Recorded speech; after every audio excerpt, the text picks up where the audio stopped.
Bueno, buenas tardes. Muchas gracias por venir y seguramente muchas gracias por repetir a mucha gente. Yo creo que vamos consolidando el público y eso para nosotros es muy importante. Gracias de nuevo al CENDEAC, a Javier y también a la Comunidad Autónoma. Dentro del bloque de las 3 conferencias que vamos a dedicar a las prácticas artísticas, la semana pasada tuvimos una dedicada a la arquitectura, esta tarde abordamos el tema de narrativa, relatos y ficciones, o el modo en que la crítica, el arte y la arquitectura están explicando o reinventando lo que llamamos naturaleza. Para ello tenemos la enorme suerte de contar hoy con la presencia de un artista imprescindible como Joan Fontcuberta. Cuando nos referimos a la naturaleza o cuando la describimos, ponemos en marcha una serie de recursos retóricos y de universos ficcionales que no son neutros y que influyen en la propia representación que hacemos de lo natural y y también del proyecto ideológico que esta representación implica. Nosotros no queríamos dejar fuera de este curso la manera en que se están desencadenando estas nuevas representaciones de la naturaleza desde la revolución digital y cómo se está produciendo un nuevo marco teórico de los relatos en torno a ella. Hace ya algunos años, en 2001, pudimos conocer de primera mano en Alicante el trabajo de Fontcuberta con la exposición Contra Natura, una muestra impresionante que abarcaba en un mismo espacio series producidas entre 1984 como Herbarium y 2000 como Sirenas. Eran trabajos en los que las distintas narrativas en torno a lo natural, como las de los medios de comunicación o las propias de la cultura científica, eran desafiadas, desveladas y manipuladas para generar una redefinición ideológica del concepto de verdad. Un asunto clave en la contemporaneidad y que estamos empezando a llamar, o hace ya tiempo que llamamos posverdad. Por eso cuando Enrique y yo pensamos en quién podía hacerse cargo de los interrogantes sobre la dimensión ficcional, pensamos que Joan Fontcuberta era una visita imprescindible. Entonces ya estábamos, Enrique y yo, leyendo ese último libro, La furia de las imágenes, en el que aparecen historias fascinantes como la del selfie del macaco negro crestado que ilustra el artículo de Wikipedia sobre esta especie de primate y de la que el fotógrafo David Slater reivindica la autoría y que moviliza o desmonta, diría, todo un régimen de certezas científicas, éticas naturales, atribuciones de derechos y responsabilidades, vínculos afectivos, segmentaciones especistas, etcétera, en las que la fotografía no solo participa como portadora de verdades discutibles, sino que formula ella misma una naturaleza. Joan Fontcuberta es uno de los artistas más importantes de este país y por lo tanto no sería necesario presentarlo. Pero bueno, voy a mantener un poco el protocolo habitual. Me gustaría enumerar algunos datos biográficos. Fontcuberta es fotógrafo, teórico, investigador, ensayista, artista, comisario, docente, crítico, entre otras ocupaciones. Fue premio Hasselblad en 2013, el galardón quizá más importante del mundo para un fotógrafo. Es premio nacional de ensayo en 2011 por su texto La cámara de Pandora. Es premio nacional de fotografía en 1998. Ha expuesto su obra en museos tan importantes como el MoMA de Nueva York, la Parco Gallery de Tokio, el Museo del Liceo de Lausana, en el Museo Nacional de Arte de Cataluña, el Centro Pompidou de París, en el Metropolitan de Nueva York, el Art Institute de Chicago, el Iván de Valencia, la Tate Modern y muchos otros. Ha publicado ensayos fundamentales sobre estética y fotografía, como El verso de Judas, Fotografía y verdad, Ciencia y fricción, aquí en Murcia, publicado en Murcia por Mestizo, La cámara de Pandora, como ya he mencionado, la fotografía después de la fotografía y muy recientemente el extraordinario La furia de las imágenes, que voy a hacer un poco de promoción y os recomiendo, aunque ahora mismo en Murcia está agotado. Aquí hemos tenido la suerte de contar con su presencia en varias ocasiones. Ha expuesto en el espacio Molinos del Río, en la Galería T20 y en el Centro Puertas de Castilla. Bueno, muchas gracias por aceptar nuestra invitación y venir de nuevo hasta Murcia. Y tenerte aquí es un gran privilegio. Gracias. Hola, buenas tardes. Muchas gracias por estar aquí enfrente y soportarme otra vez. Es para mí un placer regresar a Murcia y tener la oportunidad de volver a disparar algunas ideas. En este caso, pues quiero empezar pues reconociendo o agradeciendo que se me haya invitado a un curso sobre lo arcádico que me resulta particularmente cercano, porque justamente en el año 84, es decir, hace ya la friolera de más de 30 años, comisarié para el Ministerio de Cultura, en la Biblioteca Nacional de Madrid, una exposición que se titulaba Imágenes de la Arcadia.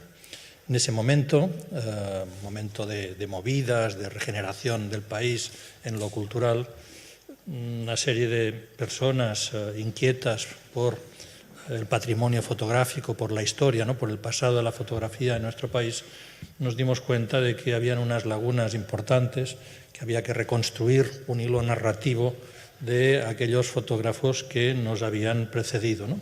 Y entonces, de común acuerdo con el Centro Nacional de Exposiciones, entonces dirigido por Carmen Jiménez, iniciamos una serie de exposiciones colectivas que daban cuenta de diferentes generaciones de fotógrafos españoles. La primera fue esta, Imágenes de la Arcadia, presentada en la primavera en las salas de exposiciones que ya no existen de la Biblioteca Nacional, y que reunía a una serie de los llamados fotógrafos pictorialistas. Dentro de la historiografía de la fotografía, el pictorialismo es un movimiento un tanto denostado, porque la mayoría de historiadores han sido, se adscribían, se afiliaban a lo que podría ser el bando contrario, a la fotografía más bien purista, a la fotografía documental, ¿no? La fotografía pictorialista, en el fondo, preconizaba el valor de la obra más allá del medio utilizado, mientras que sus antagonistas, los puristas, entendían que una obra debía siempre acomodarse a los cauces que un determinado medio permitía, legitimaba, ¿no? Es decir, a la arquitectura le correspondería el espacio, a la escultura le correspondería pues la materia, a la pintura le correspondería el color, y a lo mejor a la fotografía le correspondería pues la luz, el detalle, etcétera, ¿no? Entonces, escaparse, ¿no?, invadir otros terrenos, pedir prestado de otras disciplinas algunos recursos expresivos, se consideraba mancillar la, digamos, pureza del medio, y por lo tanto se denostaba todo uso pues híbrido o que rebasase estos límites de lo genuinamente fotográfico. Los pictorialistas, lo cierto es que se recrearon justamente en un mundo arcádico, en lo pastoril, en la naturaleza.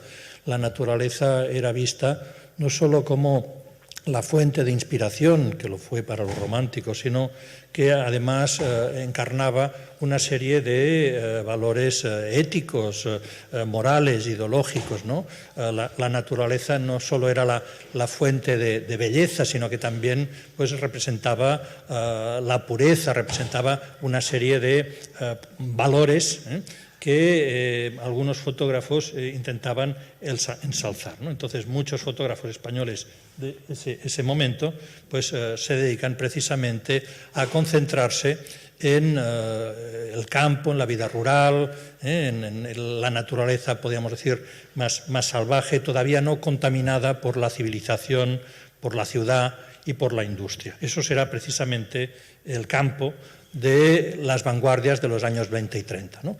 En España este pictorialismo pues, durará más de lo que dura en la escena internacional, porque se encabalga con todo el periodo franquista y por lo tanto pasa a ser como un corpus estético que no es antagónico, que no hace peligrar los valores ideológicos del régimen, ¿no?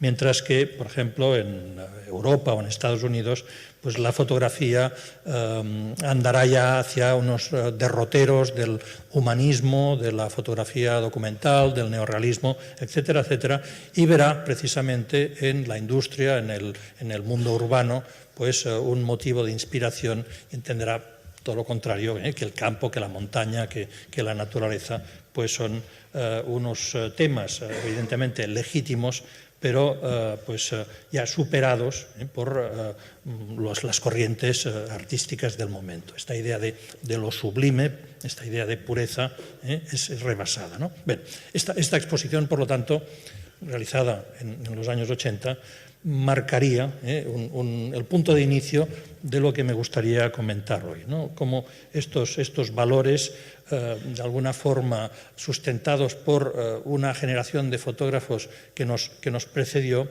marca el contrapunto con lo que viene a continuación.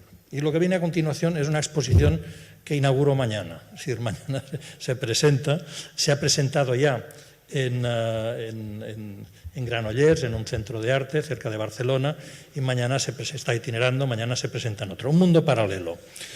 En este caso se trata de otra exposición de fotógrafos españoles contemporáneos que basan su trabajo en Google Street View.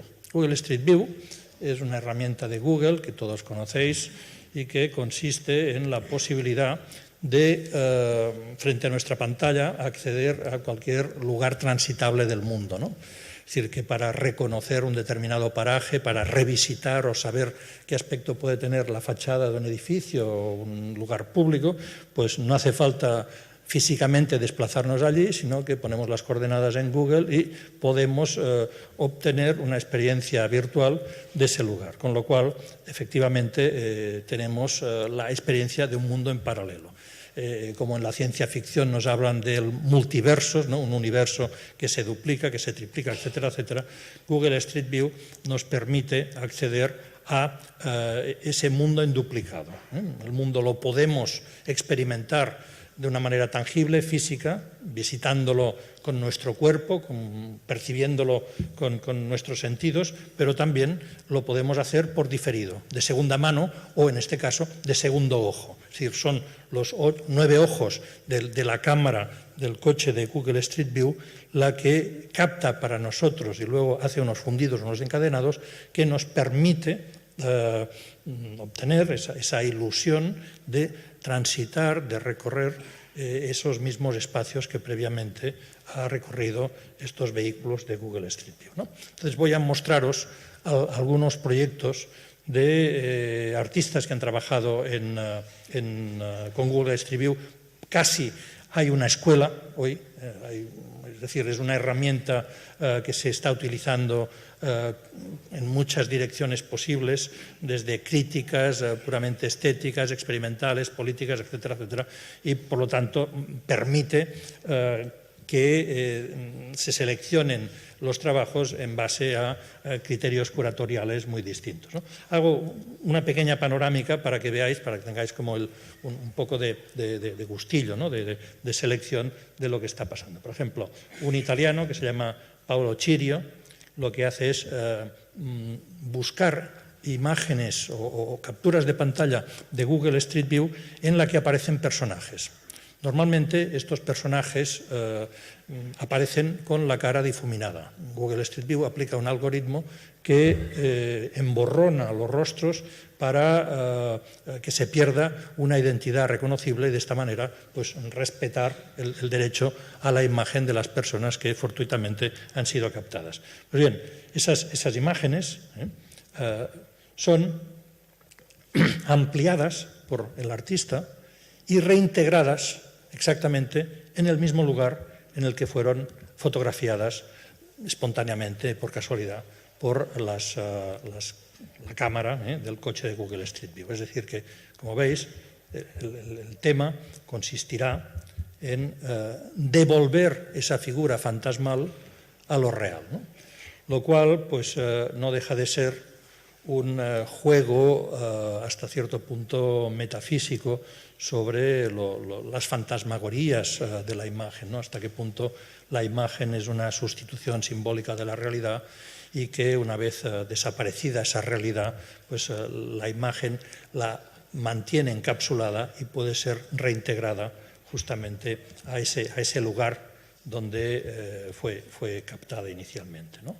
Es decir, que tenemos, como veis, esta serie de dípticos en los que aparece la captura de pantalla de Google Street View, luego la ampliación de esa captura reintegrada en el muro donde fue tomada la imagen, ¿no?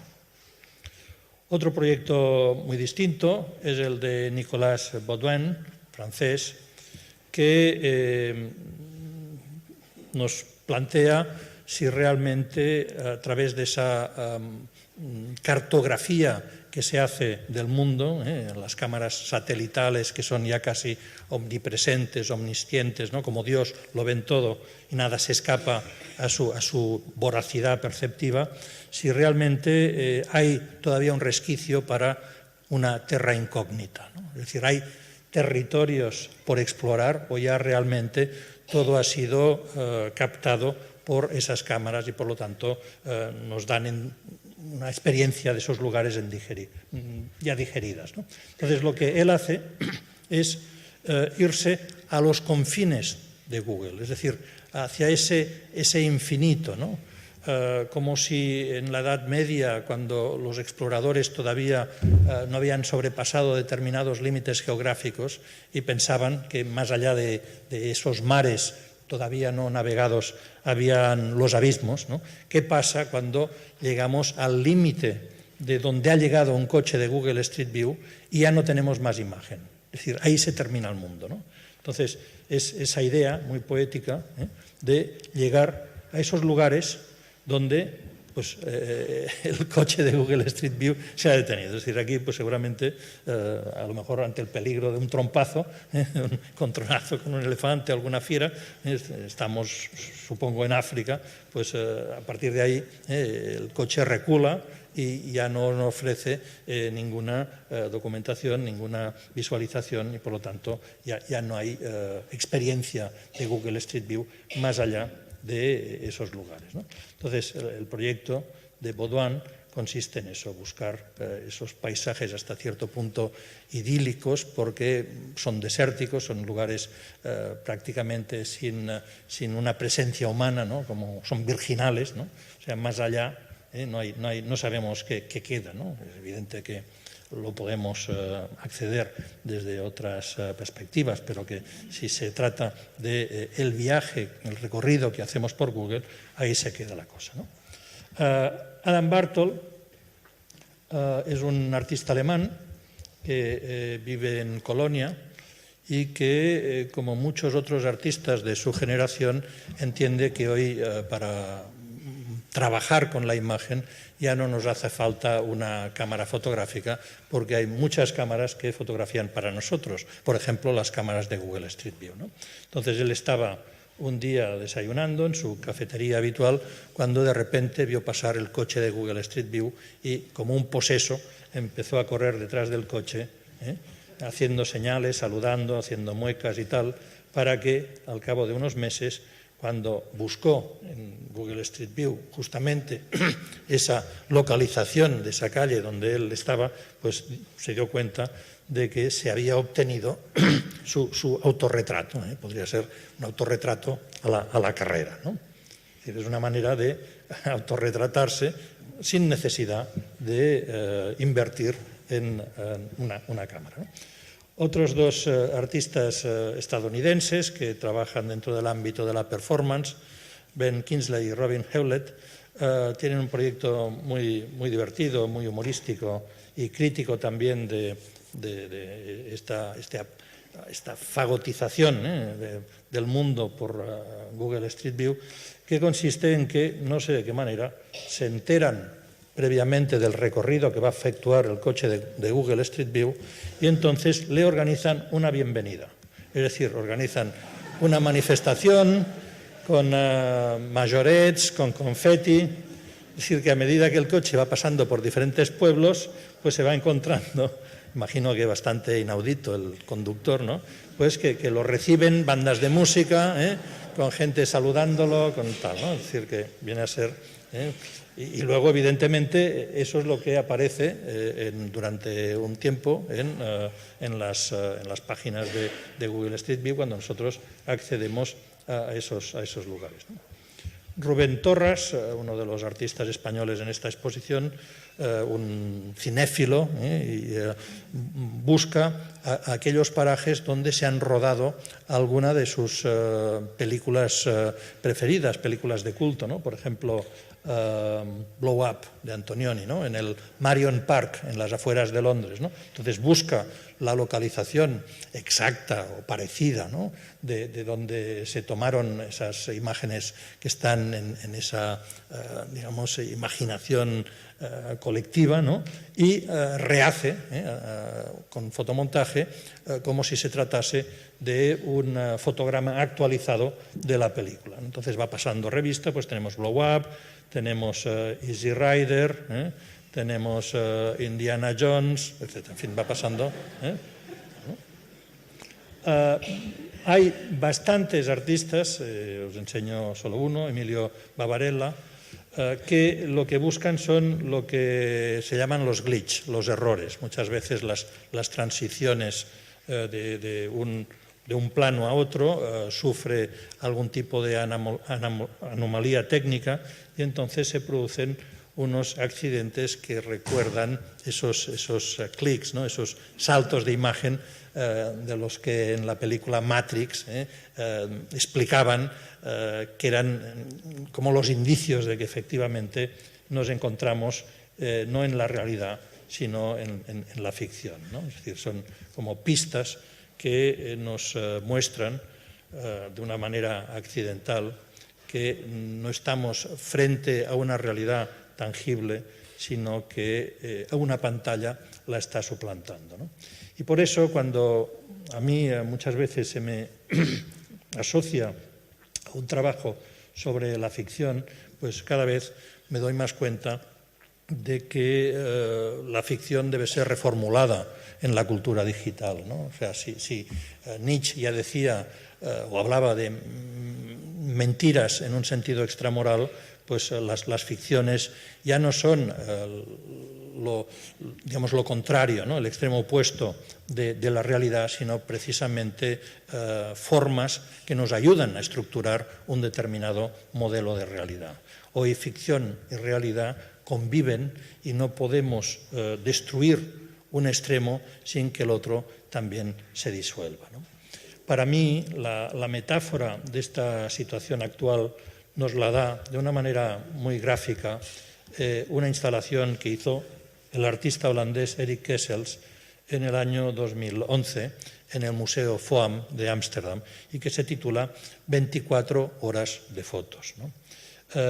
La instalación consiste en un gesto radical pero muy simple, y es que nos bajamos del portal de intercambio de fotos Flickr todas las imágenes que han sido cargadas durante 24 horas, aproximadamente 1,5 millones. Cada uno de estos archivos se positiva a un tamaño postal y se tira, ¿no?, al azar sobre el espacio de una galería o de un museo, ¿no?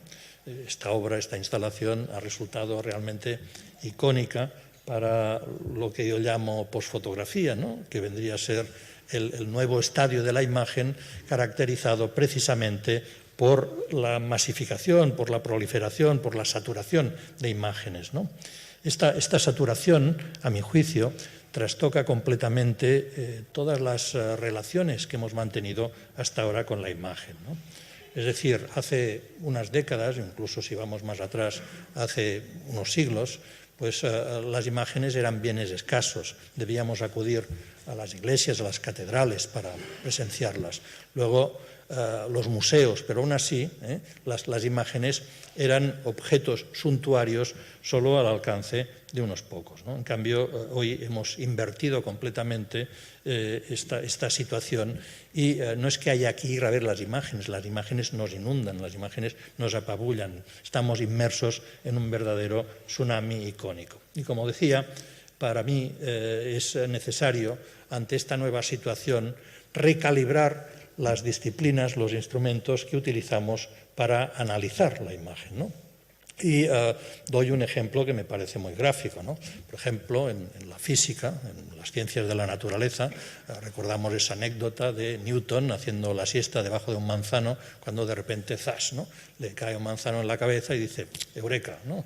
La gravedad, los cuerpos se atraen directamente, con una fuerza directamente proporcional a su masa, inversamente proporcional a la distancia que los separa, ¿no? Entonces, esas leyes, o esa explicación de la naturaleza, nos ha resultado plausible durante siglos. Pero cuando hemos sido capaces de escudriñar el espacio profundo o las partículas, digamos, subatómicas, es decir, cuando hemos cambiado de una manera radical los umbrales de percepción, esas leyes newtonianas no es que no funcionasen, pero han debido ser ajustadas. Entonces hemos necesitado pues, inventarnos la física cuántica, la teoría de la relatividad, etcétera, que no niegan la física newtoniana, pero que la ajustan en determinados umbrales muy distintos de percepción. Pues bien, yo creo que hoy la estética, la antropología, la sociología, la teoría del arte, la filosofía de la imagen, todas esas disciplinas que nos han ayudado tanto a analizar y entender nuestra relación con la imagen,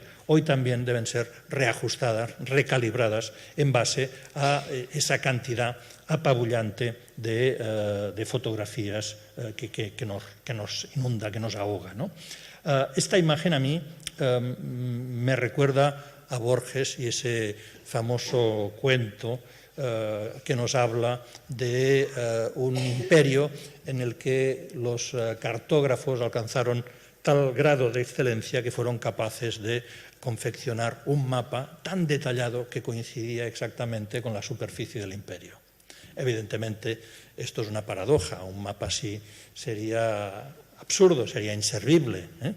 Si tenemos un mapa de estas características, no nos resulta operativo. Lo que necesitamos en la información cartográfica es precisamente síntesis, la capacidad de que nos resuman los elementos más importantes, más vitales, para podernos orientar y discrimine aquello que es superfluo, ¿no? Entonces, en cualquier caso, esa paradoja poética pero brutal con la que Borges nos confronta, pues queda absolutamente empequeñecida con la situación actual. Si hoy Borges se levantase de su tumba, quedaría estupefacto de ver que hoy los mapas, o sea, las imágenes, ya no solo coinciden con la superficie del imperio, sino que lo rebasan. Es decir, los mapas, las imágenes, son más reales que la realidad misma. Y en esa hiperrealidad generan, evidentemente, una ficción. Nos da la sensación de que eso es hipervisibilidad, de que eso nos da un acceso al mundo, a la naturaleza, pero es falso. En el fondo, lo que sucede es que nos deja sumidos en una ceguera. Porque, fijémonos, estamos hablando de 1,5 millones de imágenes, ¿no? Supongamos que alguno de nosotros les destina a cada una de esas fotos un segundo y que lo hace las 24 horas del día, sin dormir, ¿no? Pues tardaría 2 semanas en verlas todas, dedicando un segundo tan solo a cada imagen. Pero estamos hablando de Flickr, que en definitiva es un portal minoritario, un portal especializado. En Snapchat, en estas fechas, más ahora, pues cada día aproximadamente se suben 800 millones de imágenes al día. En Facebook se suben 350 millones de imágenes al día.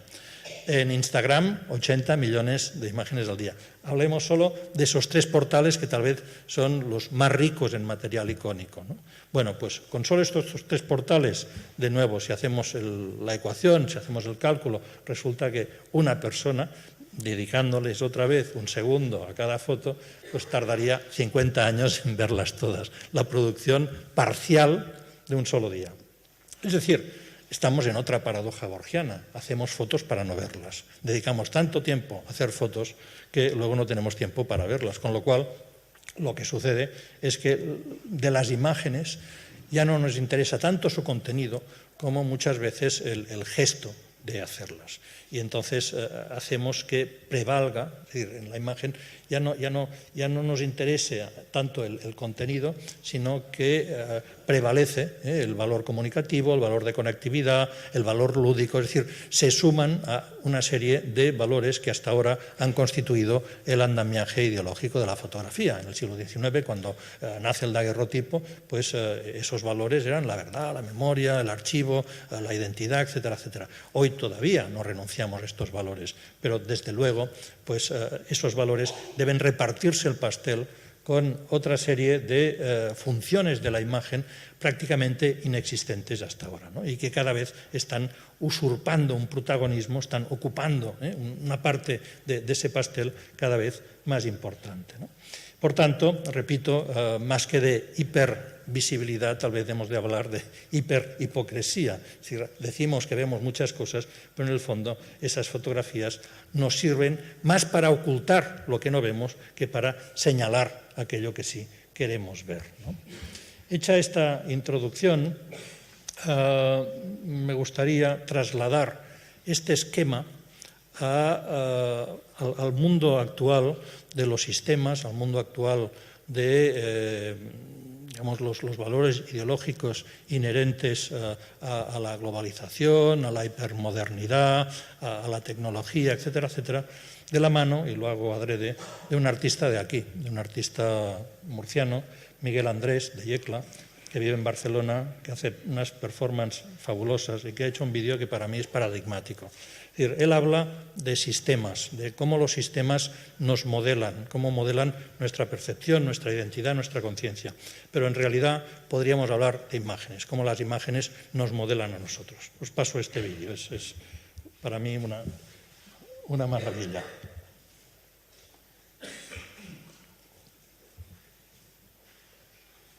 Bueno, debería verse el vídeo.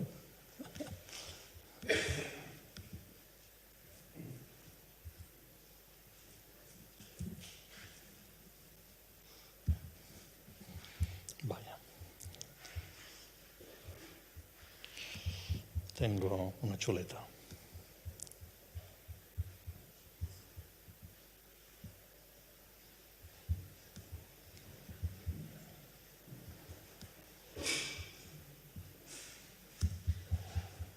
¿Se ve?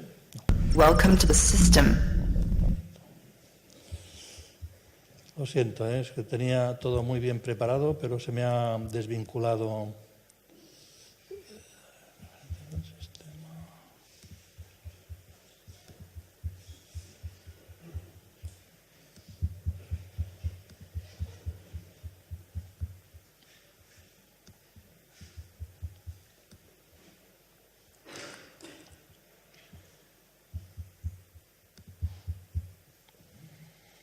Welcome to the system. Please wait. Please wait. Preparing to install. Please wait.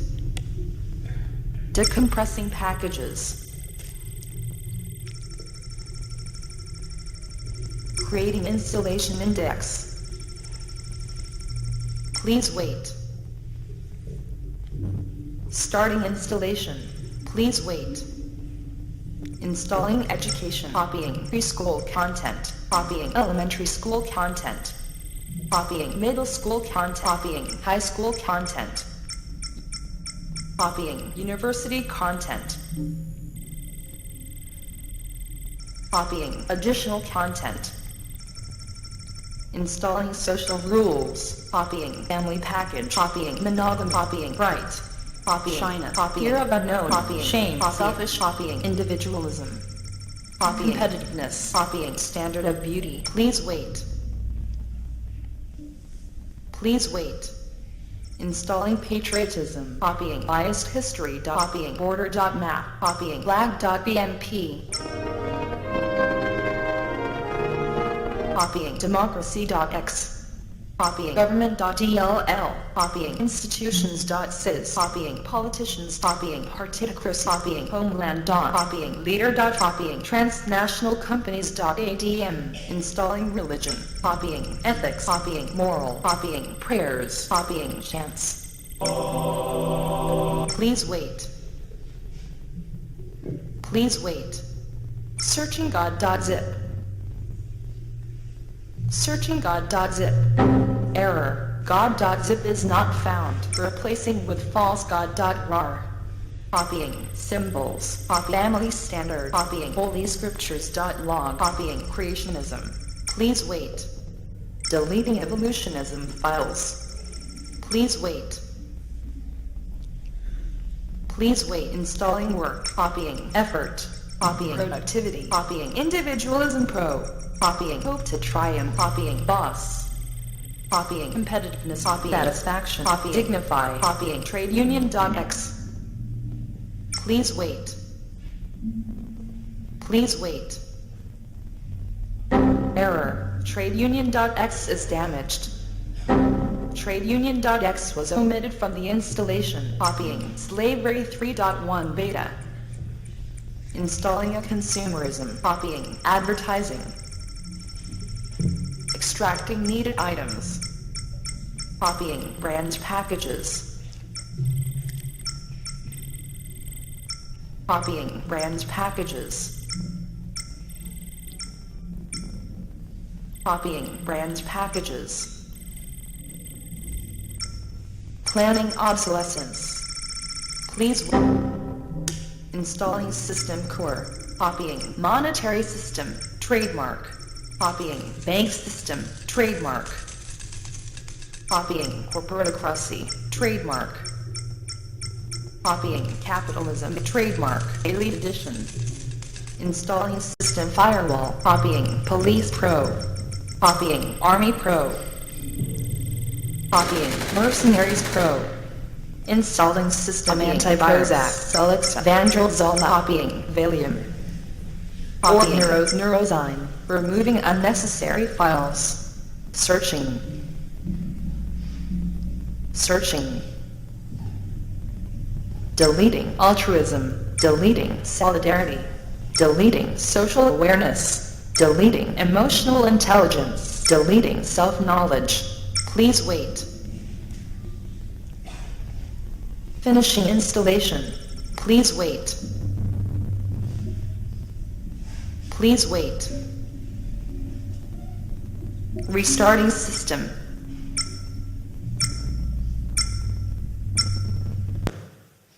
System. Un sistema que se instala a través de las imágenes de nuestra conciencia. Por eso, para mí, el problema de la posfotografía rebasa las cuestiones estéticas. Es una cuestión de conciencia, de condición humana, de, digamos, relación política con los demás y con nuestro entorno, ¿no?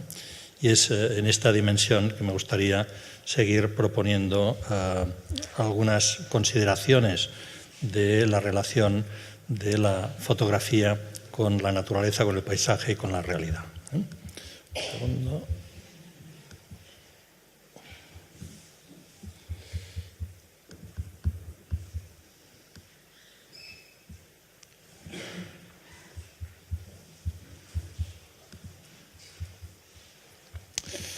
Por ejemplo, el trabajo de un artista de Canadá, de Montreal, que se llama Roberto Pellegrinuzzi.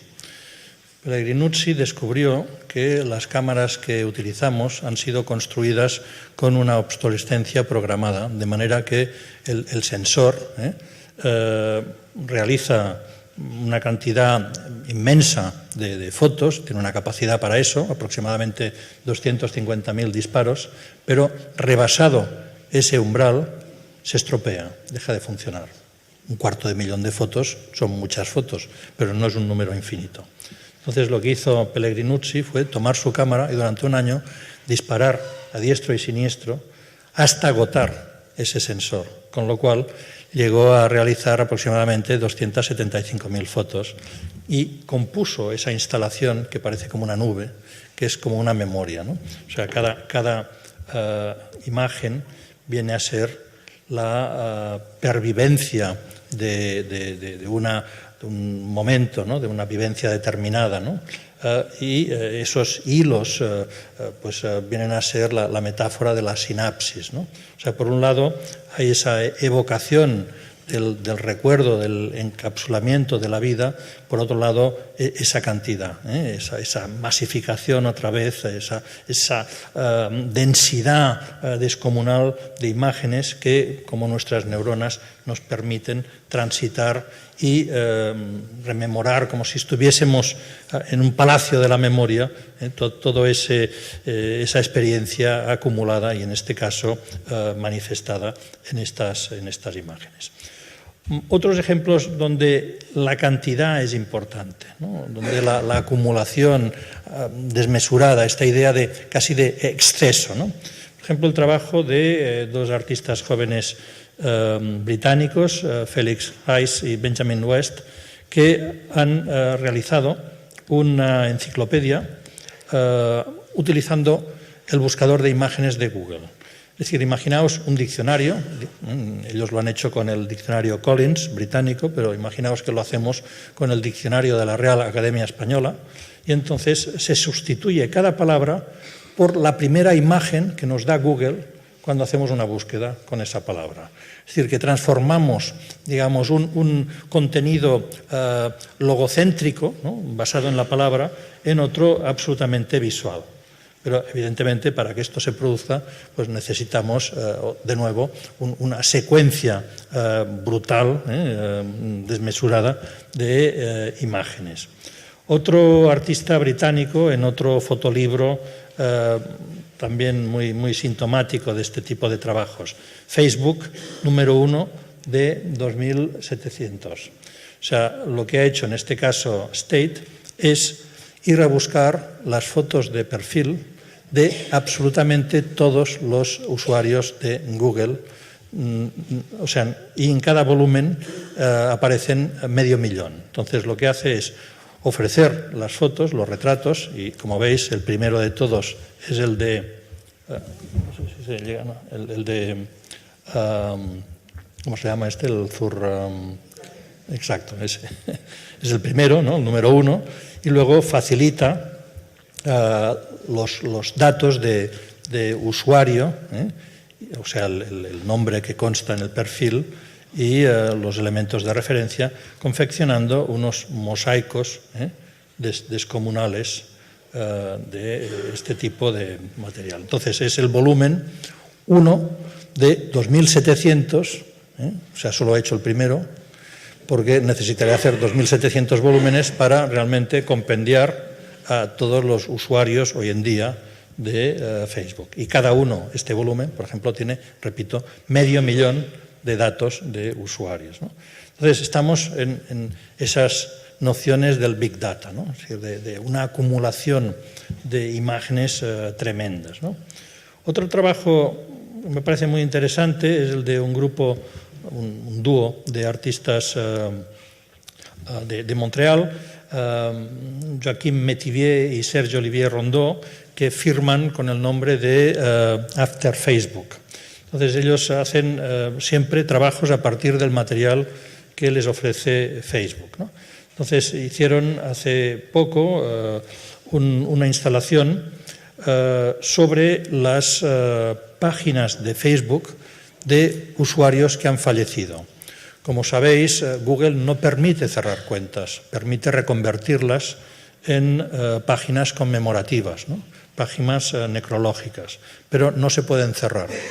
Con lo cual, en estos momentos hay más de 50 millones de páginas de Facebook de antiguos usuarios que han fallecido, ¿no?, y que, por lo tanto, esas páginas hacen pervivir una cierta vida, o sea, eternizan de alguna manera, nos hablan de inmortalidad digital de unos personajes que han volcado en esas páginas pues su sensibilidad, sus gustos, sus amistades, sus recuerdos, etcétera, etcétera.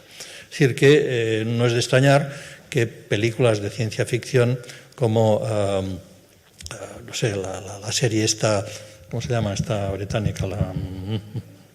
¿Cómo se llama?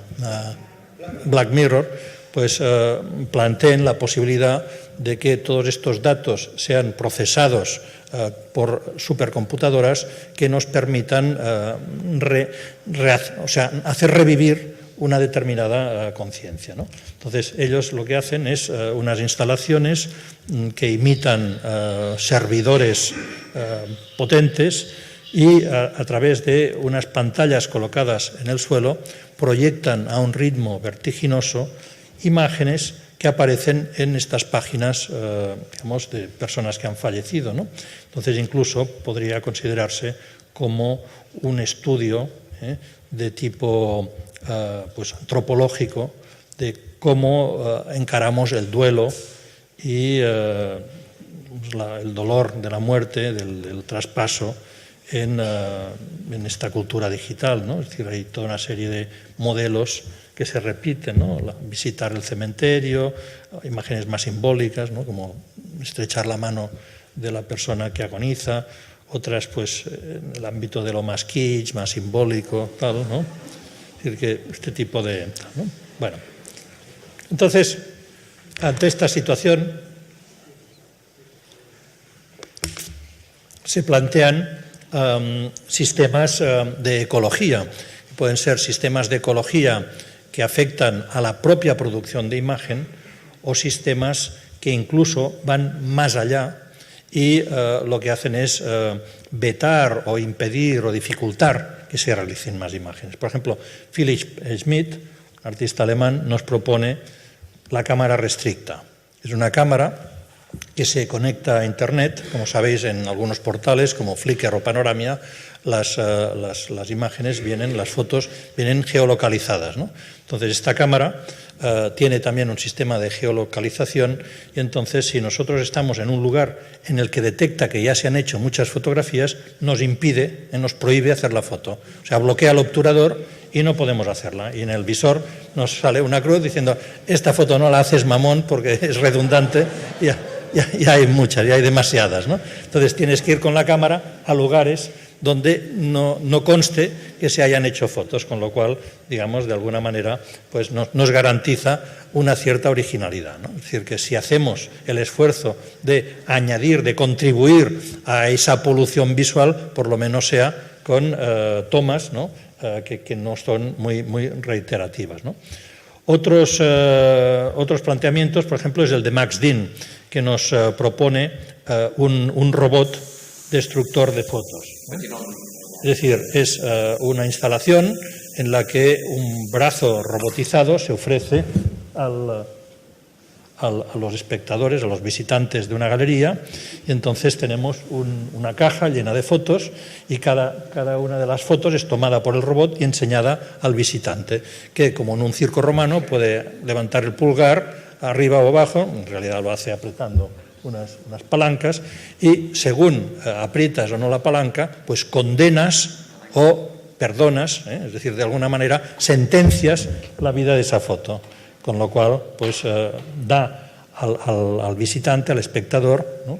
la posibilidad de decidir sobre el destino, sobre la existencia de estas fotografías, ¿no? Por ejemplo, esta la hemos salvado, le hemos perdonado la vida. En cambio, la siguiente, vais a ver, pues ante la inacción de los visitantes, será pasada por un destructor de documentos y hecha pues fosfatina.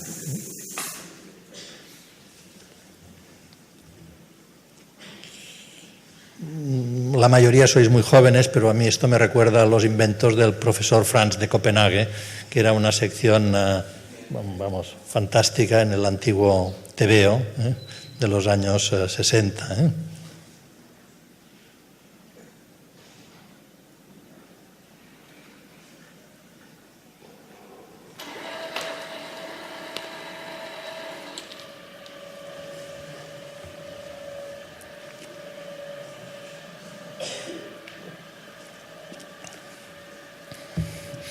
Este tipo de gestos, de actuaciones, ¿no? De actitudes, requieren además otra característica que se está perdiendo, que es, la posfotografía no solo se define por la masificación de las imágenes, sino también por un tránsito de unas imágenes que hasta ahora han sido materiales, objetuales, que han ocupado un espacio, ¿no? Han sido tangibles, a otras que son inmateriales, ¿no? Es decir, es como si la fotografía abandonase el cuerpo para concentrarse en el alma, ¿no? En la pura información, ¿no? Seguramente por la prensa habéis visto cómo hace relativamente poco algunos políticos, digamos, de partidos así radicales, pues quemaban fotos del rey o las rompían, ¿no? Claro, para que esto pase hace falta que las fotos sean cosa, es decir, hace falta que las fotos sean un objeto, hace falta incluso para quemarlas que sean de un material combustible, si no, no quemarían, ¿no? Es decir, que digamos, lo que está pasando es que perdemos algunos usos de la imagen, unos usos hasta cierto punto mágicos, precisamente porque tendemos cada vez a una naturaleza de imagen inmaterial, que como las imágenes mentales, pues se pueden transmitir mucho más deprisa, a mucha mayor velocidad, pueden tener mucho más impacto, pero de alguna manera quedan desasistidas de esos valores ancestrales que han tenido los objetos, ¿no? Y para ilustrar eso os voy a mostrar una práctica que un amigo mío, profesor, hace en una escuela de fotografía, ¿no? Una escuela se llama BAU, en Barcelona.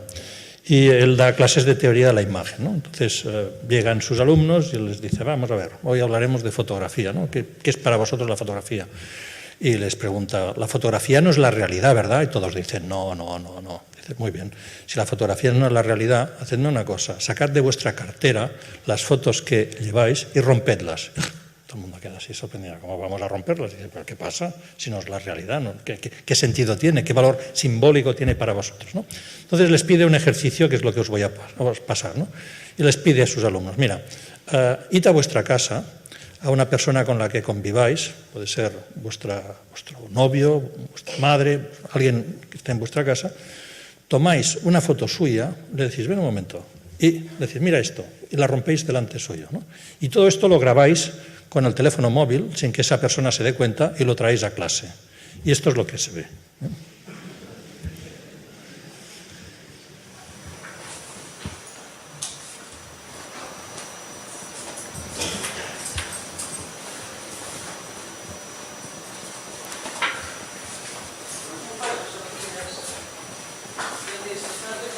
¿Qué vas a ver, no? ¿Qué es eso? ¿Eh? ¿Qué es eso? ¿Qué trenca? ¿Qué es eso?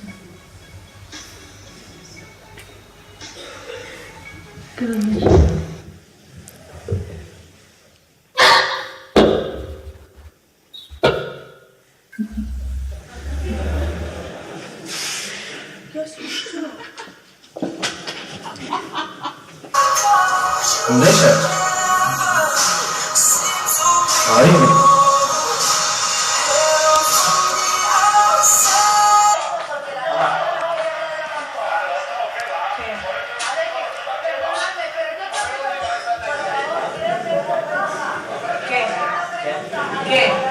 ¿Qué pasa? Gloria y Traitos, ¿qué?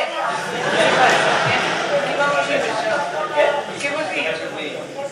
Que pareces tranquila y que salimos ya después. Esta noche comerás pescado, como castigo. ¿Qué cosa fas? O sigui, de què vas? Esta merda. Què passa? Què passa? Com espantes? Tot un toque. ¿Se está conmigo o no? Entonces, está rota ya.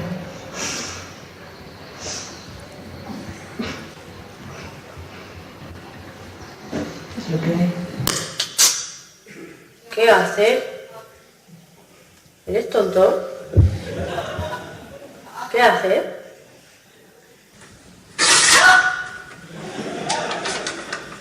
¿Qué haces?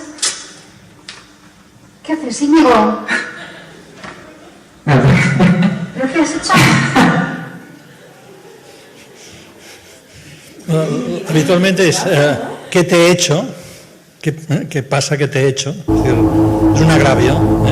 Y luego la gente normalmente recoge los pedazos y los recompone en la mano. Es decir, como una especie de necesidad de rehacer una realidad descompuesta. Bueno, el vídeo entero está en internet, lo podéis ver, los espectros. Ya vemos la idea. Cambiamos de tema, vamos a lo que podría ser el hecho de que la fotografía se desmaterialice, la fotografía abunde, evidentemente, nos lleva a la banalización debido a la cantidad, debido a esos usos, digamos, antimágicos de la imagen desmaterializada. Y un buen ejemplo es la serie de publicaciones Useful Photography, que recogen colecciones de imágenes que, extraídas de su contexto, tienen casi una dimensión surreal o absolutamente extraña debido precisamente a su banalización, ¿no? Es un grupo de fotógrafos holandeses que incluye a Erik Kessel, que hizo aquella instalación de 24 horas de fotos, y cada número está dedicado a un tema, ¿no? Por ejemplo, fotos encontradas en eBay con las que la gente pretende vender cosas, ¿no? Entonces, en algunos casos son absolutamente disparatadas, ¿no? Y el último número, hace poco que ha salido, el número 13, es sobre una práctica que empieza a extenderse como un meme de tíos que se hacen una fotografía del miembro, del pene, y entonces necesitan poner al lado algún objeto con el que indicar la escala, con indicar el tamaño, ¿no? Entonces hay tantas y profusan con tal cantidad que han hecho una especie de secuencia, como si cronológicamente las ordenásemos según las actividades que realizamos a lo largo del día. Es decir, nos levantamos y vamos a la ducha, con lo cual lo primero que tenemos a mano es el jabón, ¿no? Luego, después de la ducha, pues lo normal es que nos afeitemos, ¿no? O lo normal es que utilicemos el desodorante, ¿no? Luego, pues de utilizar el desodorante, pues a lo mejor nos peinamos el cabello, nos peinamos el tal, ¿no? Luego, pues tenemos apetito y vamos a desayunar, con lo cual vamos a la nevera y tal. Y luego, después de desayunar, volvemos al lavabo y nos cepillamos los dientes, ¿no? Con lo cual necesitamos elementos, ¿no? Luego, una vez ya estamos en marcha, pues nos salimos de casa y, claro, hemos de abrir la puerta. Y nos desplazamos en coche a nuestro trabajo, ¿no? Entonces, en el coche, pues, en volante, ponemos música, ¿no? Luego nos vamos al trabajo y en el trabajo tenemos un ordenador, ¿no? Y luego, pues, después de un ratito, tenemos un poco de apetito y abrimos unas patatas fritas, un no sé qué, ¿no? Es decir, o, por ejemplo, pues vamos a fumar un pitillo, ¿no? O seguimos escribiendo y necesitamos, pues, un bolígrafo, un lápiz, ¿eh? Y luego, pues, a lo mejor hemos de comprar algo y necesitamos dinero, ¿no? Pero a lo mejor una moneda no es suficiente y necesitamos dos, ¿no? O tres. O si somos ricos, pues muchas, ¿no?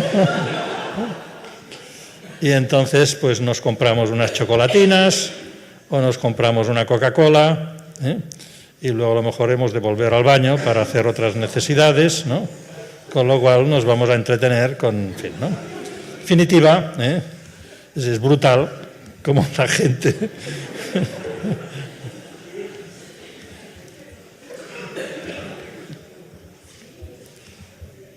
Bueno, entonces una publicación que tal, ¿no? Entonces, esto nos va poniendo en el camino de una de las hipótesis que quería formular, que viene a ser la desacralización de ese tono arcádico que ha tenido hasta ahora el paisaje. O, por ejemplo, dicho de una manera en términos de la historia del arte, el declive de lo sublime, ¿no? El paisaje muchas veces, sobre todo desde el romanticismo, se ha caracterizado por la sublimación del paisaje al que proyectamos toda una serie de valores morales, etcétera, estéticos, etcétera, etcétera, ¿no? Entonces, delante de esa exuberancia, ¿no?, sobrecogedora, pues el artista no puede sino rendirse ante esa creación natural, ¿no? Entonces, en Internet, en la cultura digital, en la postfotografía, hay una vuelta no solo a la banalización, sino a la frivolización, repito, a la decadencia de lo sublime, ¿no? Entonces vamos frente a esa naturaleza majestuosa, pero la fotografiamos poniendo nuestros testículos en primer término, ¿no? Entonces puede ser un paisaje absolutamente maravilloso de los Alpes, de las montañas rocosas, las puestas de sol, o, no sé, las ruinas, no sé, recordar los poetas románticos, ¿no?, en Sunion, en el Partenón, etcétera, glosando el pasado, el esplendor de esas ruinas que nos hablan de esa épica de otras épocas, etcétera, etcétera, y aquí pues lo que veis es absolutamente fuera de mítica, completa, pues prosaico, frivolizando y tal. Y esa frivolización, por desgracia, llega no solo ante la belleza o lo sublime de la naturaleza, sino también hasta valores, podríamos decir, más éticos, más... en fin, no sé, por ejemplo, Marta Mantica es una fotógrafa polaca que se ha dedicado a buscar cómo los turistas que visitan Auschwitz luego lo reflejan en sus páginas de Facebook, ¿no? Entonces es brutal como un lugar que ha sido el escenario de unas matanzas horrorosas que muestran, digamos, el horror al que somos capaces de llegar los humanos, pues como un lugar, como si se tratase de un parque temático que nos sirve de fondo para hacer guiños, para hacer muecas, para enviar recuerdos sin ningún respeto hacia pues, todo el dolor, todo el sufrimiento, toda la muerte que esos lugares fueron testigos, ¿no? Entonces, eso nos lleva otra vez al tema de la autoría, al tema de la humanidad, etcétera, ¿no?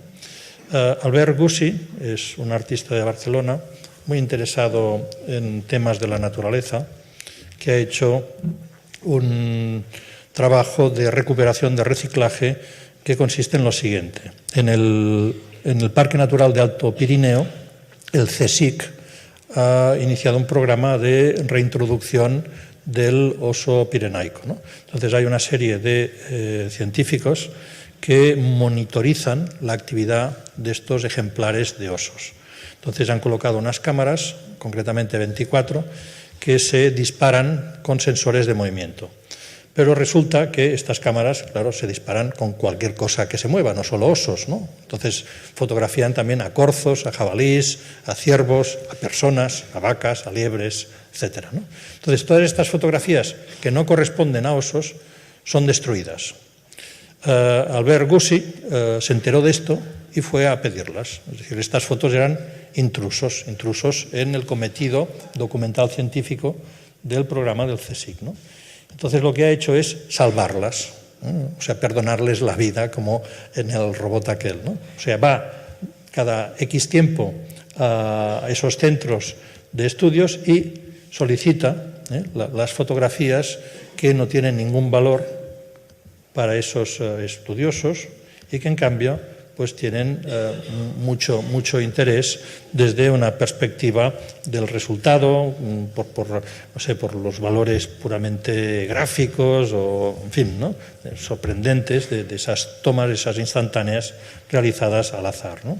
Entonces, para mí lo interesante de este proyecto, más allá de la plasticidad o del oportunismo de algunas de las imágenes, es que nos confronta con la cuestión de la autoría, ¿no? Es decir, ¿quiénes son los autores de estas imágenes? son los animales que con su movimiento han accionado la cámara. Habitualmente consideramos que el fotógrafo es el que aprieta la cámara, ¿no? O sea, yo puedo utilizar la cámara de alguien, pero si yo la tomo y la aprieto, soy yo el que realizo una serie de operaciones que culminan con la impresión de un negativo, una imagen digital, lo que sea, ¿no? Entonces, en ese caso serían los animales, ¿no? Pero en cambio, quienes controlan, quienes gestionan estas imágenes son los técnicos que han colocado esas cámaras, ¿no? Pero esas fotografías estaban destinadas a la destrucción. Es Gussi el que las salva y les da un valor, digamos, las prescribe. Hay un valor de prescripción ahí, ¿no? Es decir, que para mí lo importante en esa cadena, en esta secuencia, es que nos muestra de una manera muy pedagógica que hoy más que nunca la creación ya no depende tanto de la fabricación, de la factura, de la artesanía, sino que depende de una puesta en valor, de una prescripción de sentido. Es decir, no se trata tanto de hacer imágenes, sino de dar sentido a las imágenes, de gestionar las imágenes en un determinado contexto significativo.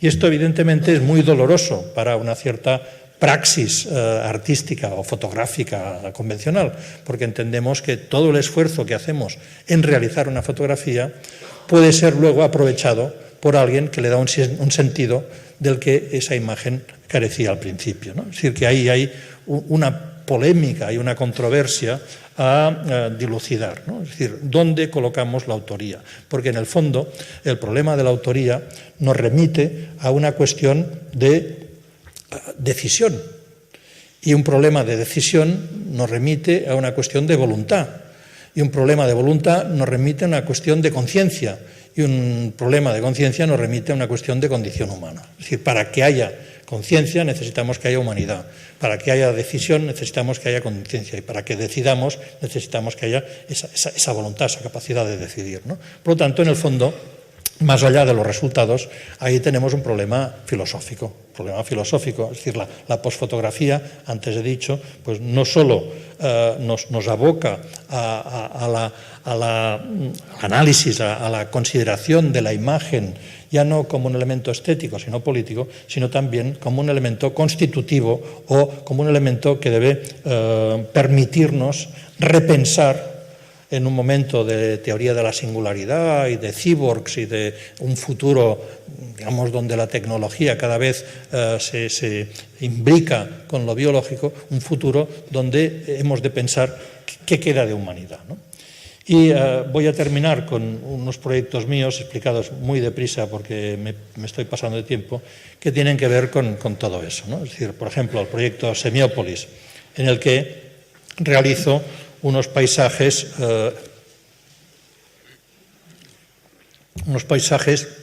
de textos en braille, ¿no? Elijo una 50 de textos que han sido interesantes desde una perspectiva para mí, ¿no? Para, digamos, mi propia formación humanística en la literatura, en la ciencia, en la religión, en la política, etcétera, etcétera. Y voy a buscar la primera página de estos textos en escritura braille. Yo no leo escritura braille, pero en cambio yo puedo ver, ¿eh? Entonces, lo que hago es en las exposiciones presentar estas imágenes con unas escartelas, con unas leyendas, ¿no?, exclusivamente escritas en braille, y pedir que la visita, en la medida de lo posible, sea visitada por parejas, una persona vidente y otra invidente. Una puede leer el braille, pero no puede ver la imagen, y otra puede ver la imagen, pero no entiende el contenido porque no lee el braille, con lo cual nos plantea un problema de lectura, de percepción, ¿no? Es decir, que en el fondo la ceguera o la visión no son más que consecuencias o calidades con respecto a la capacidad de legibilidad, de inteligibilidad del material que tenemos enfrente. Y por lo tanto, eso nos plantea el paisaje como no un elemento de montañas y árboles y rocas, sino como un elemento precisamente de signos que sean discernibles, ¿no? Otro proyecto que realicé hace tiempo se titula Securitas y fue producto de la paranoia de inseguridad que azotó el mundo occidental después de los atentados del 2001, ¿no? es decir, cómo la seguridad se convertía en un pretexto para recortar libertades y para coaccionar toda una serie de condiciones de vida, ¿no? Entonces, el proyecto consistía en pedir llaves que eran proyectadas sobre papel cibacrom, configurando como las siluetas de unas cordilleras, ¿no? Entonces, estos serían algunos ejemplos, pero la gracia estaba en que cuando preparaba las exposiciones, con la ayuda de la institución donde iba a hacerse la instalación, enviaba 25 cartas a las personalidades de la vida pública española o francesa o de donde fuera a hacer la exposición que tuviesen competencias sobre la seguridad de los ciudadanos. Entonces, por ejemplo, cuando hice la exposición en Madrid, envié una carta al rey, al presidente del gobierno, al jefe del Estado Mayor, en fin, ¿no? Entonces, el rey, muy diplomáticamente, el gabinete rechazó enviarme una llave, ¿no? Pero en cambio el presidente del gobierno, que entonces era Aznar, me mandó una llave. Entonces, con la llave de Aznar en la mano, todos los demás ministros me mandaron la suya, con lo cual pude componer el paisaje de la seguridad en España, ¿no? Es decir, cada fragmento de lo que veis aquí corresponde, por ejemplo, a la llave del Banco de España, a la llave de la central de correos. Es decir, es lo que me decían, yo no lo he comprobado luego, ¿no? Pero pedía una llave que, en su opinión, tuviese algún tipo de relación con la seguridad de la actividad de la que esas personas tenían una cierta competencia, ¿no? A lo mejor era la caseta del perro, no lo sé, pero digamos que yo tengo la carta donde me dicen que esta es la llave que me permiten utilizar para la composición de estos paisajes, ¿no? Entonces, la idea fue realizar unos paisajes absolutamente minimalistas, limitados a un horizonte, y que es el paisaje entendido como un código. La llave no es más que una línea que define la posibilidad de un acceso, ¿no? Y también implica pues toda una cuestión no solo de seguridad, sino de confianza. Cuando tú das la llave de tu casa a alguien, implica también una relación de proximidad, una relación de confianza, es decir, que era el paisaje entendido no en términos de morfología o de orografía, sino en términos de representación de poder, de representación de seguridad, de representación de toda una serie de valores que, en tanto que culturales y políticos, también afectan la remodelación del paisaje, ¿no?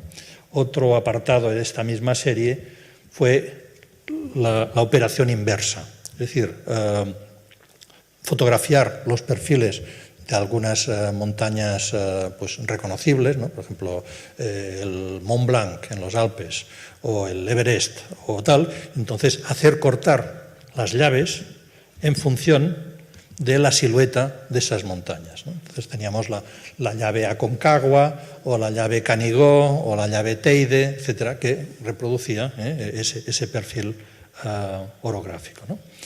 Otro proyecto, Orogenesis, que consistió en lo siguiente. En estos momentos hay unos programas, unos softwares de modelización en 3D de datos cartográficos. Es decir, nosotros tenemos un mapa, introducimos esos datos cartográficos al ordenador y el ordenador lee las cotas de color según unas determinadas altitudes. Estas cotas, pues evidentemente, son aleatorias, podemos establecerlas de un modo o de otro. Simplemente el ordenador tiene que interpretarlas según el mismo criterio. Por ejemplo, el azul significa nivel del mar, 0 metros de altitud. El verde, 100 metros. El amarillo, 200. El marrón, 300, y así sucesivamente, ¿no? Bueno, entonces, ¿qué pasa si engañamos al ordenador? Si en vez de darle un mapa, es decir, unos datos cartográficos que han sido codificados para precisamente producir una determinada malla de relieve, le damos un paisaje en la historia de la pintura. Claro, el ordenador es tonto, no sabe que le estamos dando un Friedrich, se piensa que le estamos dando un paisaje y entonces lo interpreta en clave de paisaje. Es decir, este es el paisaje que el ordenador realiza cuando le doy el Friedrich como mapa. Cuando le digo, esto es el mapa, hazme un paisaje, y esto es lo que sale. Es decir, que es como un paisaje realizando siendo la base de otro paisaje. Por ejemplo, un tapies, para que se entienda bien. Esto es la interfaz que utilizo. Hay muchos programas de modelización y pues cuando yo lo hice estaban todavía en sus comienzos y eran muy rudimentarios. Hoy son mucho más sofisticados, se han profesionalizado, pero son los programas que permiten construir paisajes imaginarios para películas de ciencia ficción como El Señor de los Anillos, ¿no? ¿Cómo se hacen esos fondos? Pues con programas de este tipo, ¿no? Y todos se basan en la misma manera, en el mismo, o sea, tomamos una imagen que es lo que funciona como mapa y en función de este mapa nosotros decidimos un punto de vista, es decir, dónde situamos la cámara, decidimos un ángulo de visión, podemos utilizar un gran angular ante el objetivo, decidimos una serie de coordenadas y eso nos da un rendering que nos conduce a un paisaje. Y este paisaje luego lo podemos, con métodos, digamos, cosméticos, rellenar de elementos que lo hacen más realista, ponerle una textura de agua o unas nubes, o la luz puede ser en función de la situación específica del sol en el cielo, etcétera, etcétera. Pero en realidad el resultado en cuanto a relieve procede de la interpretación de unos colores que el programa está entendiendo como datos cartográficos, ¿no? Entonces, esta serie, que se titula Orogenesis, que es la disciplina de la geografía que se ocupa de la formación de montañas, viene a ser pues, esa idea de que en el fondo hoy, para conocer el paisaje, para representar la naturaleza, ya no hace falta una experiencia directa de esa realidad, sino que podemos acudir al atajo de utilizar las imágenes previas de esa realidad. Es un concepto absolutamente platónico. Esa realidad hoy nos queda absolutamente alejada, pero podemos, en cambio, utilizar esas sombras en la caverna que son la mediación que nos es dada, que está a nuestro alcance, ¿no? Entonces, lo que hago es un repaso por la historia del arte. Por ejemplo, ¿qué es esto? Esto es un Turner, ¿no? ¿Qué es esto? Esto es un Courbet, ¿no? ¿Qué es esto? Esto es un Manet. ¿Qué es esto? Esto es un Derain. ¿O qué es esto? Pues es un Van Gogh. ¿Y qué es esto? Pues es un Dalí. Entonces, he hecho, digamos, toda una panorámica a la historia del paisaje, tanto en pintura como en fotografía. Con Dalí me he entretenido bastante porque colaboré con el Museo Dalí de San Petersburgo, en Florida, y me encargaron que hiciese una serie de obras a partir de paisajes dalinianos en su colección, y fue muy interesante porque colgábamos el original de Dalí y al lado el paisaje que salía. Y os puedo asegurar que el paisaje mío era mucho más interesante que el Dalí. Bueno, todo esto son Dalí. Por ejemplo, un Adjet, un fotógrafo francés del principios del XX, un Legret, otro francés del siglo XIX, o un Carlton Watkins, ¿no? También, que está en la imagen, ¿no?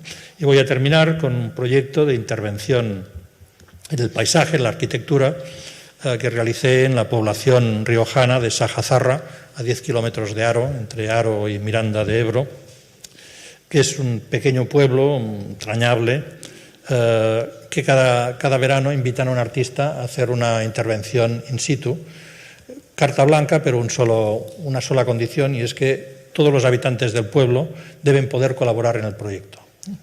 Entonces, a mí se me ocurrió, dado que hay una iglesia de origen románico muy interesante, que en el campanario tenían una campana con una leyenda, la llaman la campana de la Mora. Resulta que esta campana, pues según la tradición, la donó una princesa mora durante la época de la Reconquista. Sajazarra en ese momento era frontera entre la zona cristiana y la zona musulmana, porque esta princesa, que se llamaba Zuleima, quería convertirse al cristianismo y fue a las diferentes poblaciones de esa zona, y en todas partes fue rechazada, y solo en Sajazarra fue acogida y bautizada, y ella, en reconocimiento, en agradecimiento, donó una campana al pueblo. Entonces, a mí me parecía que esta campana era un símbolo de tolerancia, de acogida, de buen rollo, ¿no? Y quería hacer pues, un elemento emblemático sobre esa campana. Entonces, se me ocurrió hacer un fotomosaico donde el fondo fuese justamente la imagen de la campana. El fotomosaico es un procedimiento que me interesa mucho por diferentes razones, pero una de ellas es que es como la imagen ancestral de la fotografía digital. O sea, donde antes teníamos teselas, ahora tenemos píxeles, pero estructuralmente un mosaico y una imagen digital tienen la misma composición, digamos, ontológica, ¿no? Entonces, para hacer estas teselas, lo que hicimos fue pedirle al alcalde que hiciese un bando invitando a todos los vecinos durante la fiesta mayor, que es a mitad de agosto, ir al ayuntamiento donde estaría yo con una serie de ayudantes que digitalizaríamos todos los álbumes de familia, todas las fotos personales que los vecinos quisieran aportar para este proyecto colectivo, ¿no? Entonces, durante varios días llegamos a reproducir digitalmente más de 15.000 fotos de todo tipo, desde fotos en blanco y negro del siglo XIX, fotos en color, fotos digitales, todo, ¿no? Desde gente, una viejecita que llegaba con 3 fotos que consideraba un tesoro, hasta una pareja joven que venía con una tarjeta de memoria SIM con 2.000 fotos del mismo bebé con todas las posturas, ¿no? No se discriminó nada, se aceptó todo, ¿no? Entonces, con eso se compuso un archivo de memoria popular que quedó en el ayuntamiento para los propios vecinos, pero a mí me serviría para confeccionar este mosaico que debía reproducir la campana. Entonces, como veis, es un repertorio absolutamente dispar, heteróclito, donde hay bodas, hay la vendimia, hay, en fin, ¿no?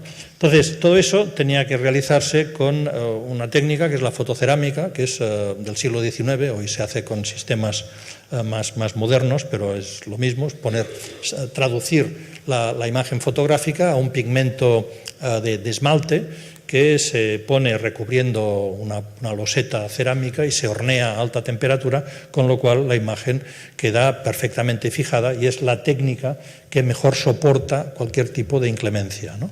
De manera de climatología, nieve, lluvia, lo que sea, ¿no? Por eso todavía hoy en los cementerios las fotos de los difuntos normalmente se hacen con esta técnica de fotocerámica, ¿no?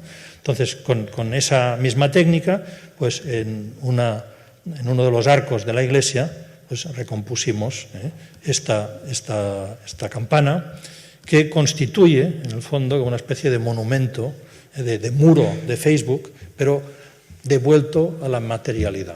Es decir, viene a ser como no el muro de Facebook que tenemos en nuestra página, sino un muro de Facebook donde la gente va allí para hacer comunidad, ¿no? Para recordarse, para intercambiar recuerdos, para decir, mira, es la abuela no sé qué el día que pasó eso, las inundaciones del año tal, la guerra civil cuando entraron los milicianos, el no sé qué tal. Es decir, es un motivo de encuentro de la gente que vive allí y que les queda como ese documento, como esa especie de instantánea de un momento dado de su historia, pero mirando hacia atrás. Y a mí me interesa porque es una manera de, en este caso, con 15.000 fotografías de esa historia popular, rehacer una pieza donde todos estos problemas de materialidad, inmaterialidad, individual, singularidad o masificación, etcétera, son reinvertidos en un sentido en que las imágenes vuelven a tener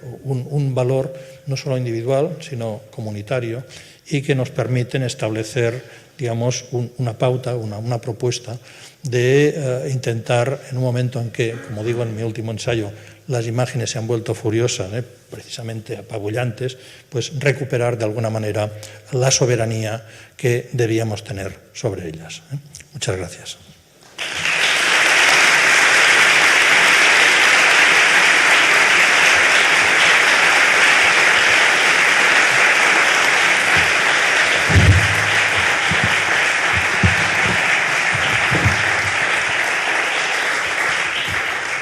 Muchas gracias, Joan, por la fantástica aportación y sobre todo tan empática con el tema del curso, de esta cosa del opus arcádico, ¿no? Queríamos insistir en el tema de las firmas, para los que queráis luego un certificado. Esto es un curso, hay por ahí circulando unas hojas con las firmas, los que queráis firmar, aprovechad las preguntas para ir garantizando que se queda vuestra presencia. Y como siempre, pues tenemos ahora un turno de preguntas, comentarios o, bueno, aportaciones de cualquiera de vosotros, de vosotras. Así que abrimos el turno. Los que queráis, levantáis la mano. Pero no es obligatorio, ¿eh? Bueno, mientras vais pensándolo, yo sí voy a hacer, bueno, tendría muchas que hacer, pero solo haré una. Y es un poco que en esta idea de la posfotografía, una de sus propiedades, que sería, has comentado, la desacralización de la imagen, de la autoría, de una serie de cuestiones que también a lo largo del tiempo han construido sistemas y redes de poder, ¿no?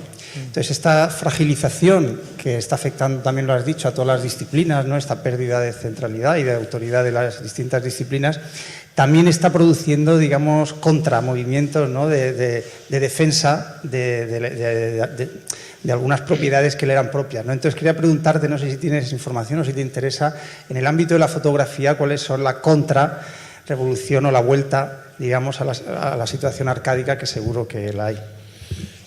Por ejemplo, una reacción que se da, y para mí tiene un sentido testimonial, es el regreso, la recuperación de técnicas artesanales del siglo XIX.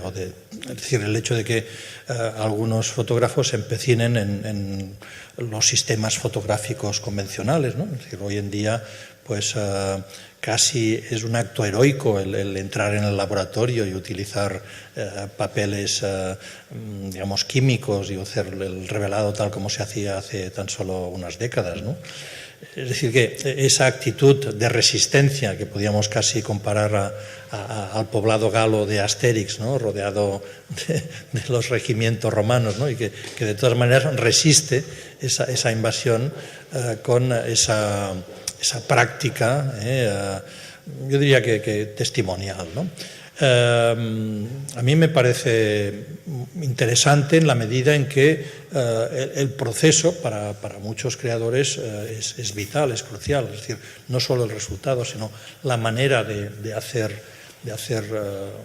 que nazca la imagen tiene un valor. Por ejemplo, la idea de la espera, la idea del tempo, ¿no? Yo recuerdo que trabajando en el laboratorio, una vez las copias estaban lavándose durante a lo mejor una hora, pues era un momento de reflexión importante, que tenías que estar allí viendo cómo las copias se lavaban, no sé qué. Es decir, que eso te daba como una distancia crítica con lo que habías hecho, ¿no?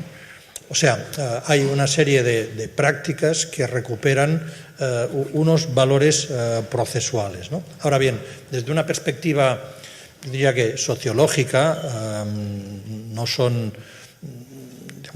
casi hasta despreciables, ¿no? Es decir, y el ejemplo tradicional es que hoy para viajar pues utilizamos el coche.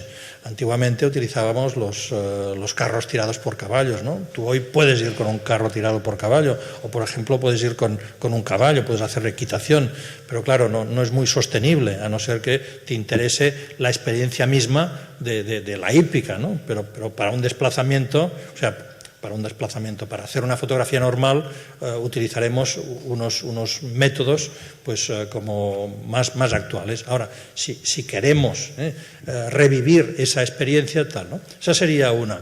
Otra sería, por ejemplo, toda esa atención que estamos prestando a una producción fotográfica no canónica, ¿no? Es decir, los museos, las instituciones han valorizado un determinado tipo de fotografía, ¿no?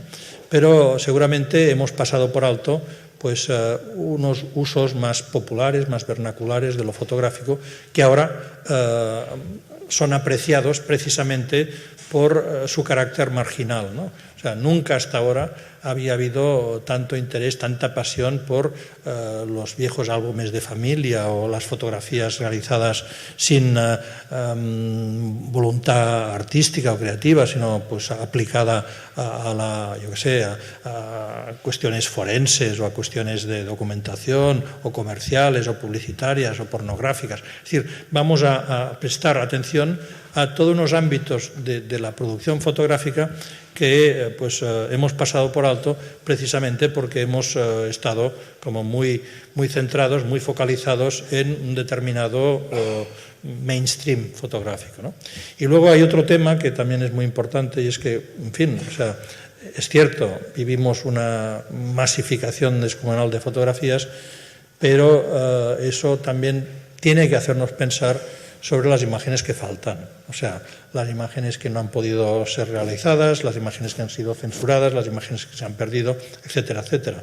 Es decir, que esas actitudes de ecología también son testimonialmente importantes, pero no pueden vedar la idea de que ya no hay nada más que hacer, ¿no?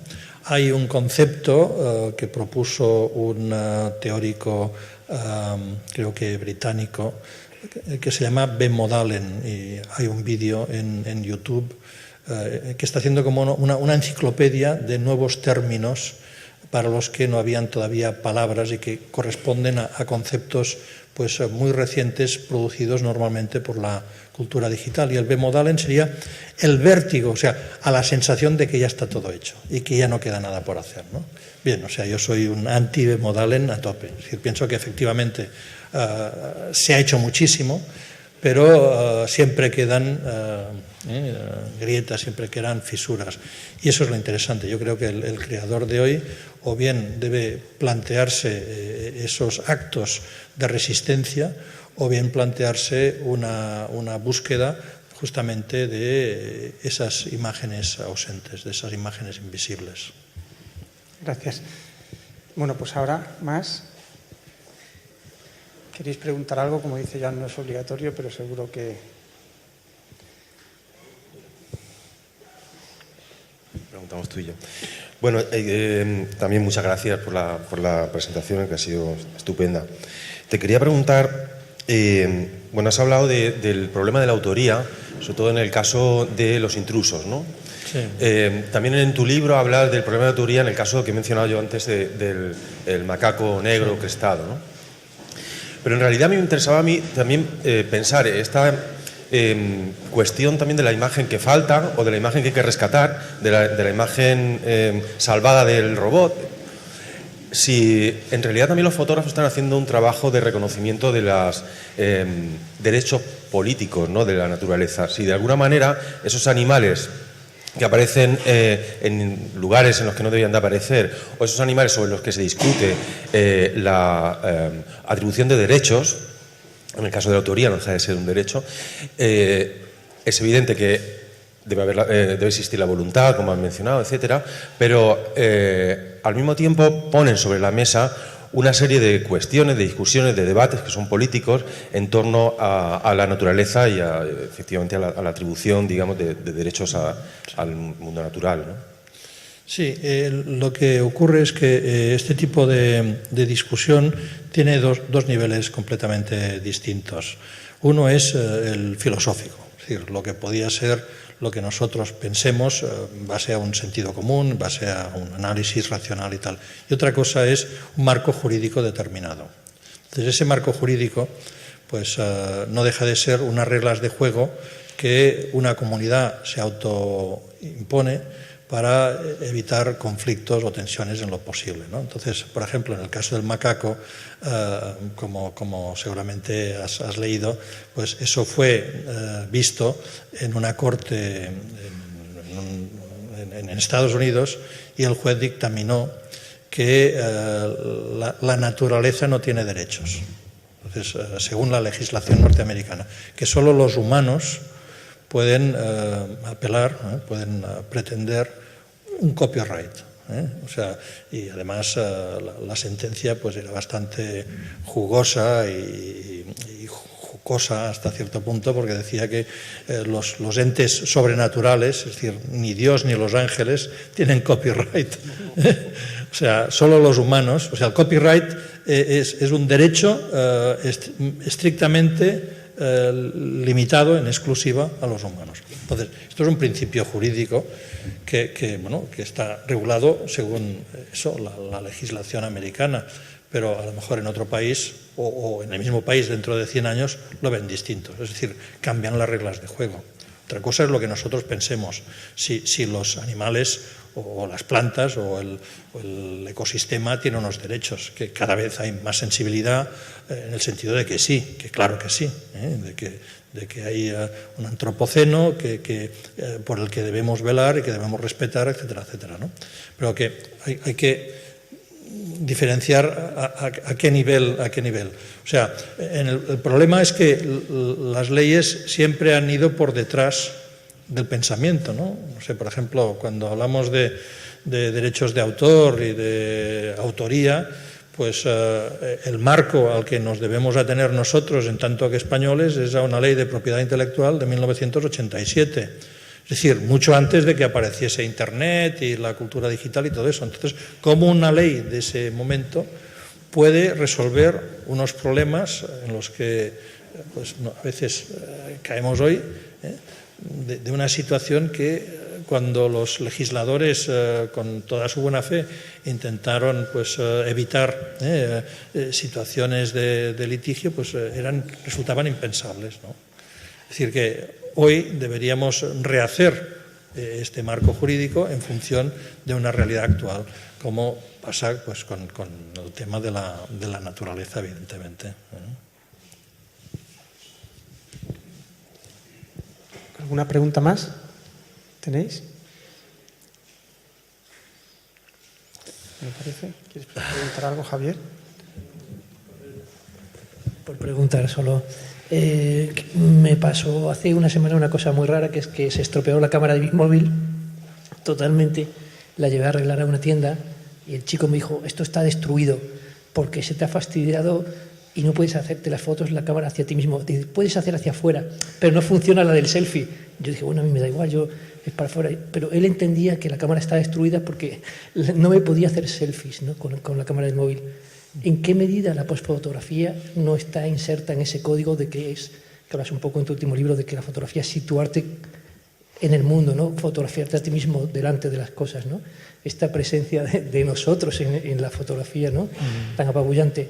Y luego una diferencia que insinúas en La furia de las imágenes, y me pareció preciosa, y me gustaría que me aclararas, es la diferencia entre olvido y borrado, ¿no? Porque hablas de el olvido como algo en cierto modo constructivo y positivo y necesario, y dices las cámaras digitales, la tecnología no tiene olvido, tiene borrado, ¿no? Un poco esta diferencia.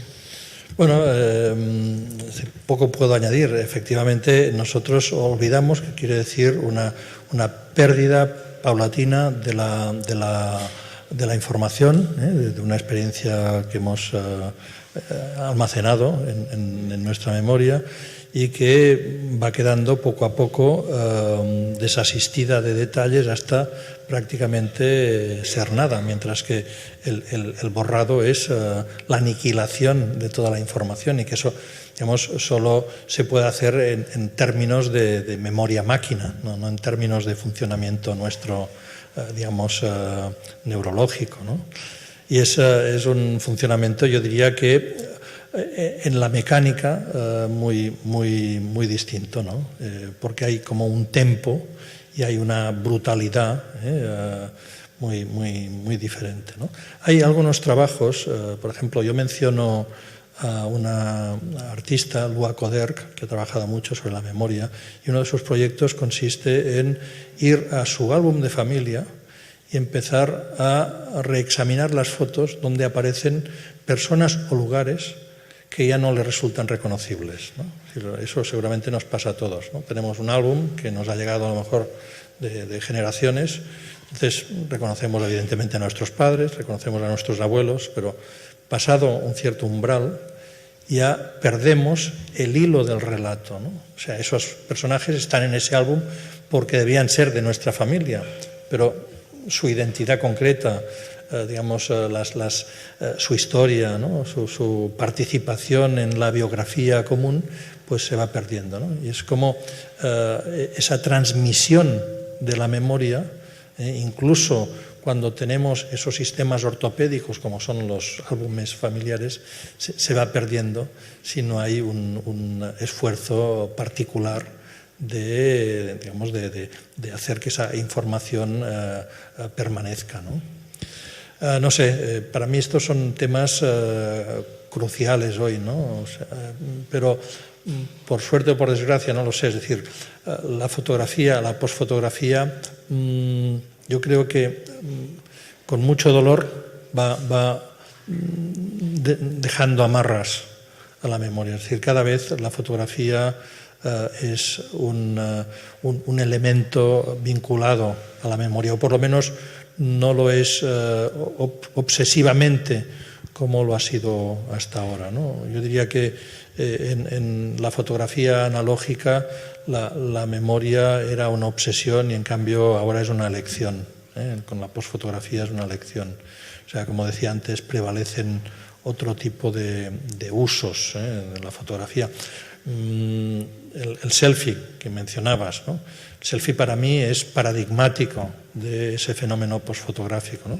Porque implica muchas cosas, implica no solo la manifestación de que nos hemos convertido en lo que yo llamo el homo fotográficos, es decir, todos hacemos fotos hoy, en cambio hace tan solo 20 años no, digamos, por muchas razones. Primero porque las cámaras hacer fotos es súper sencillo y no tiene coste, por lo tanto podemos repetir los ensayos tantas veces como queramos, es inmediato. Hay toda una serie de características técnicas que favorecen que hoy el aprendizaje para realizar fotos decentes no deba pasar por unos sistemas, digamos, tradicionales didácticos, sino que uno mismo por trial and error, ¿no? Proceso, o sea, prueba y error, vas haciendo hasta que obtienes el resultado que te parece plausible, ¿no? Esto hace que no haya ese miedo, o sea, no se ve como una dificultad técnica.